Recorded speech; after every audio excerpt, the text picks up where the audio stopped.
If you've been following us on Instagram, you know that the black Ecoboost swapped coupe is no more.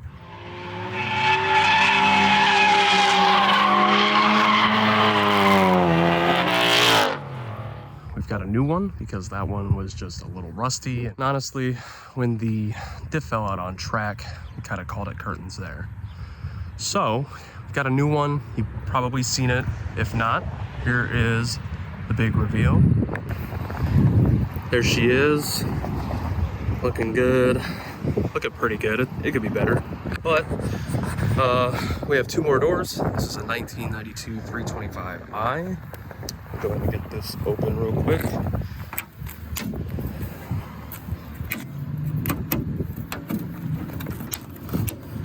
There we go. And there is the goods. The other car had the 2.3 out of a Mustang. This is actually a 2-liter out of a Ford Escape.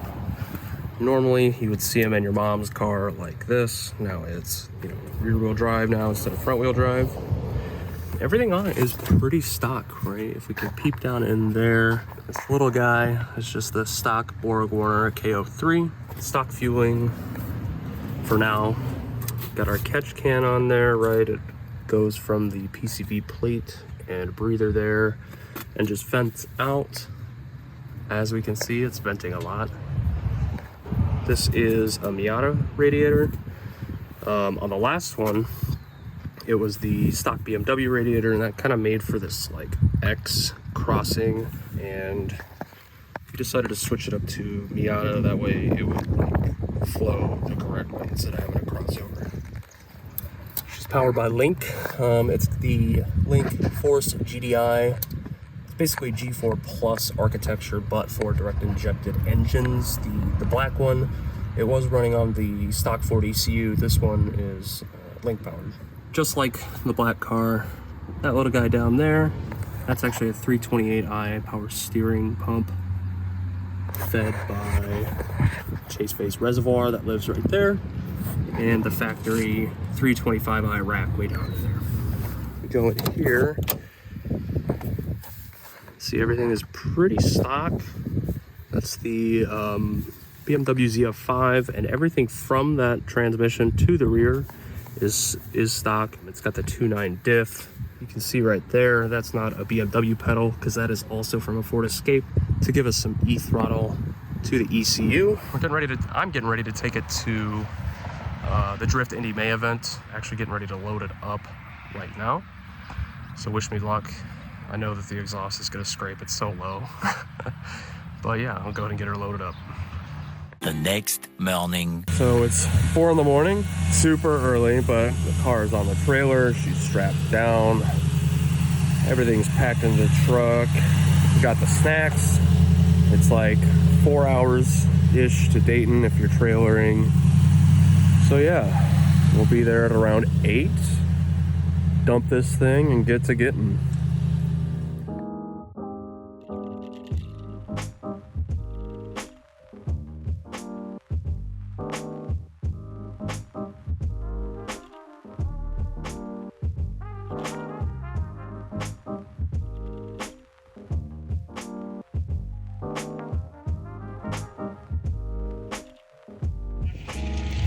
So we've been here for a minute, and I've turned exactly 1 lap in this thing.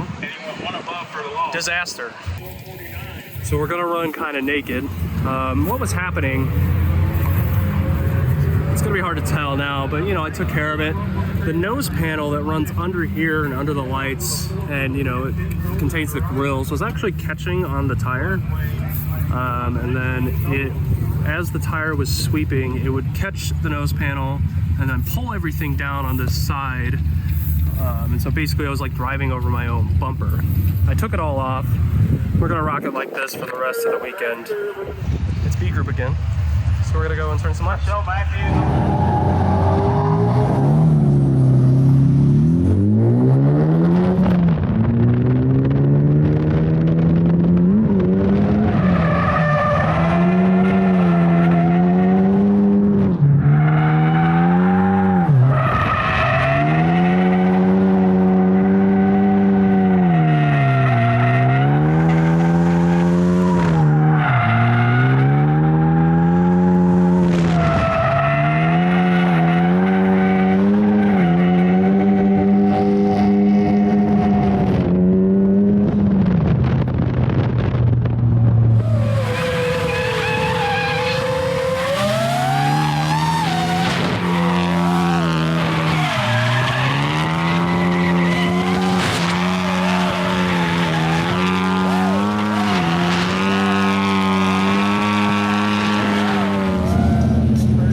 took the car out for, I don't know, maybe 4 or 5 laps. It felt real good after airing the tires down about 10 psi. The first couple of laps, it was like real pushy. Just didn't really work for what I wanted to feel. Dropped it down to like 40 in the front, and it was good. It was perfect. And so let the car rest some, you know, cool off a bit, and we're gonna go rip some more.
So it's the end of day 1, and the car did great mechanically.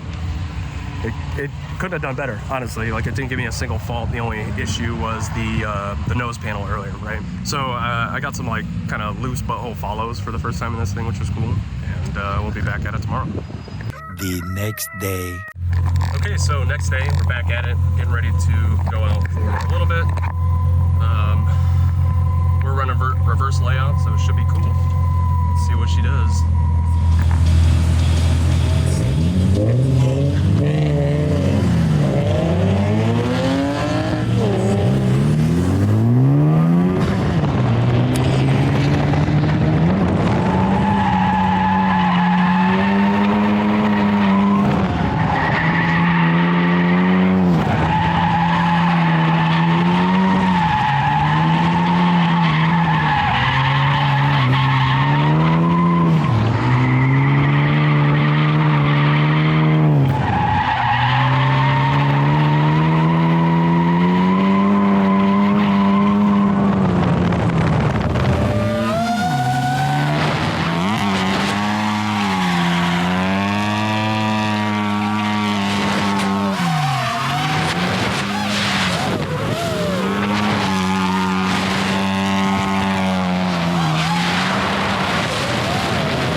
Okay, so we're gonna have Derek King drive this thing, and if you don't know, Derek King is OG, D1 GP back in the day, certified shredder. We're gonna see his take on the Ecoboost swap.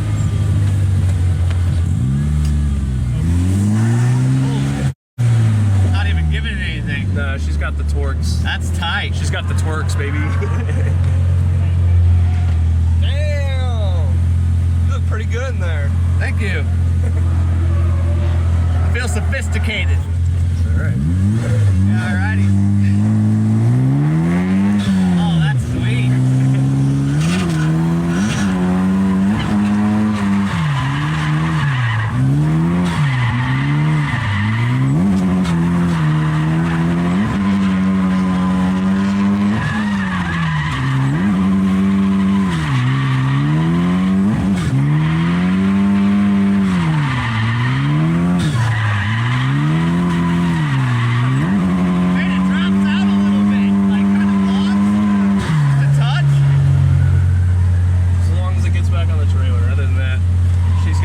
weeks off.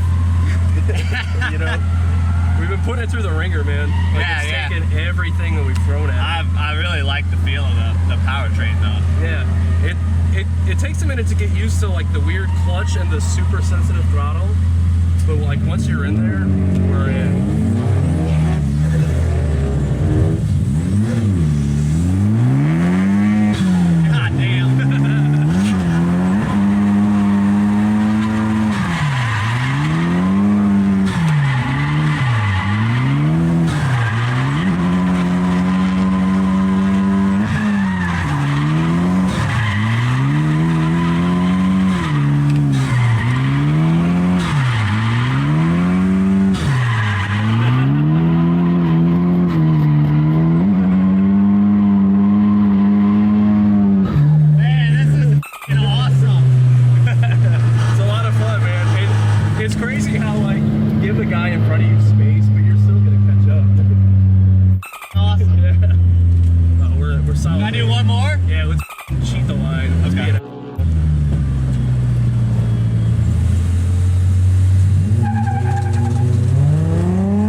I could tell that you were driving it how I suggested. Yeah. And that's really where it sings. Like, you just give it a little bit of like.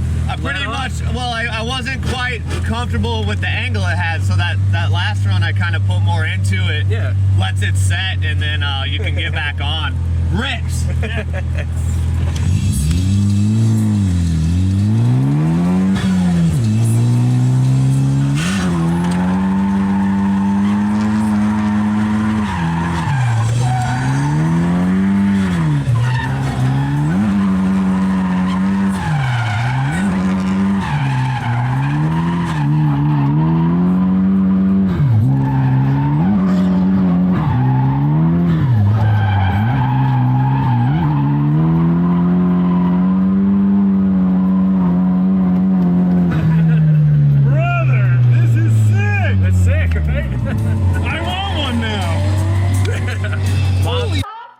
Escape, dude.